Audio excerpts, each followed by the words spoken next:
good afternoon. I'm Robbie Cheadle from Robbie's Inspiration, and today I'm reading the last section of Chapter 1 from my book While the Bombs Fell, co-written with my mother, Elsie, Hancy, Eaton. When Elsie couldn't sleep, her sisters, Wendy and Gillian, who lay on either side of her in the double bed they shared, would say to her, "Go to sleep, Elsie. The air raid siren will sound if the planes come." Elsie snuggled under the blankets of the bed, close beside Wendy, and went to sleep. On some nights in the darkness, they heard the high-pitched sound of the air raid siren, which heralded the approach of the Jerry bomber planes with their destructive cargo of bombs. Everyone in the family would swiftly move into action. The older girls wrapped blankets around themselves and got ready to go out into the garden to the air raid shelter. Father came into their room and rapidly wrapped up Elsie in her blanket and lifted her into his arms.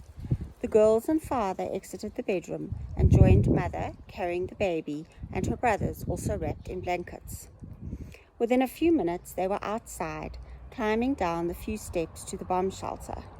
Father and some helpers constructed the bomb shelter from galvanized corrugated steel sheeting, bolted together to form the body and ends of the shelter. They dug a deep hole in the ground with stairs leading downwards and then poured the concrete floor and steps. Once the concrete set, they inserted the steel structure into the hole so that only the arched roof showed above the ground. Father covered the roof with soil so that mother could use the space to plant vegetables. In this way, the air raid shelter served a useful purpose as a productive part of the garden. A rough wooden bench ran along one side of the shelter for the family to sit on. The air raid shelter smelled damp and musty, and the dark felt as thick as velvet curtains before Father lit the paraffin lamp. Elsie would sit on her father's lap, head resting against his shoulder, waiting for the air raid to end. These interruptions during the night happened frequently, and the children had all grown used to them. The baby slept, and Elsie's mother and sisters would knit. Sometimes they knitted all night. If the baby cried and niggled, mother would sing him a lullaby. "Little Jesus, sweetly sleep, do not stir. We will lend a coat of fur.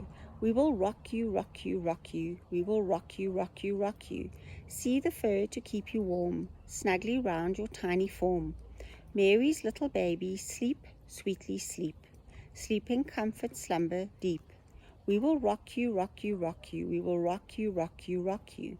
We will serve you all we can, darling, darling little man." On good nights, the all-clear siren would sound quickly, and the family could go back home and climb into their beds. Father got up at 5 a.m. to milk the cows, bottle the milk, and deliver it to the folk of the town. He always welcomed an early end to the air raids. Elsie's family considered their home to be comfortable enough. The downstairs of the cottage comprised a scullery, living room with a pantry off it, and a special room, which her parents referred to as the front room. Elsie and her brothers and sisters went through the front room to get to the stairs that led up to the bedrooms. The stairway, a narrow dark corridor, twisted its way upwards and came out in Father and Mother's bedroom.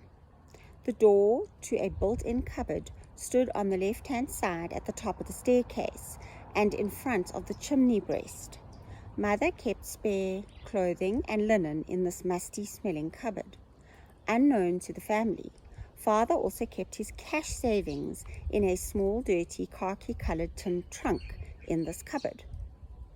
One Sunday afternoon, while sitting in his favorite chair in the living room, enjoying a cup of tea in front of the fire, Father suddenly jumped out of his chair and raced up the stairs two at a time. Wendy and Gillian looked up from the board game they were playing on the floor. They gazed after him in astonishment. What could possibly be wrong? By the time the girls got up and gathered at the foot of the staircase, Father had already flung open the door of the cupboard. Smoke billowed out. Father grabbed his money chest and set it down away from the cupboard. Fortunately, No fire existed, and the metal chest did not burn him. When Father inspected the cupboard, he discovered a gap in the chimney breast. This gap allowed smoke to leak from the chimney into the cupboard and through the keyhole and down the stairs. A whiff of smoke coming down the stairs had caught Father's attention, and he had rushed to rescue his savings in the trunk.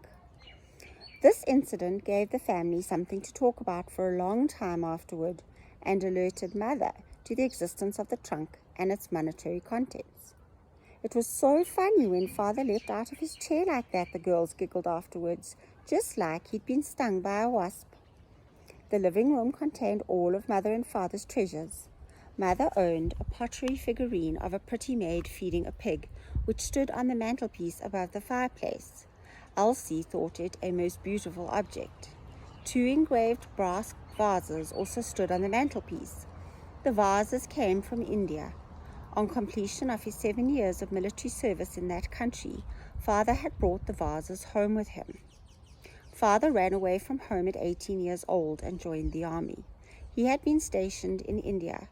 During his younger years, Father had suffered from Grandfather Joe's liberal hand with his belt.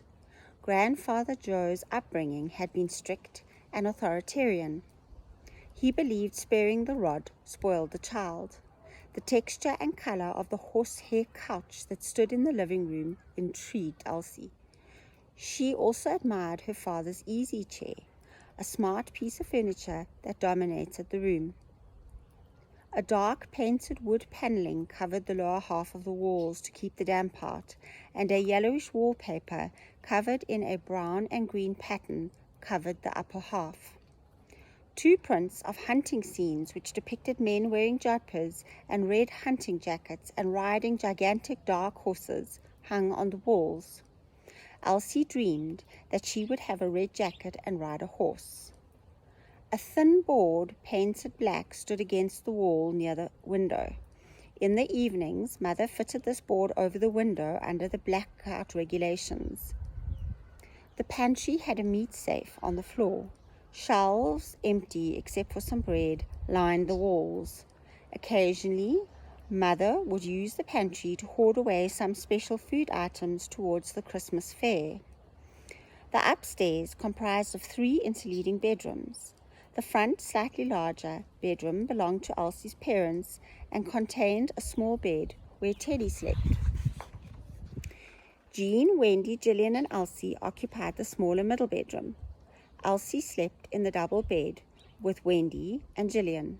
Jean, as the older sister, slept in another small single bed. Reggie and Joey occupied the last narrow and compact bedroom. I hope you have enjoyed Chapter 1 of While the Bombs Fell.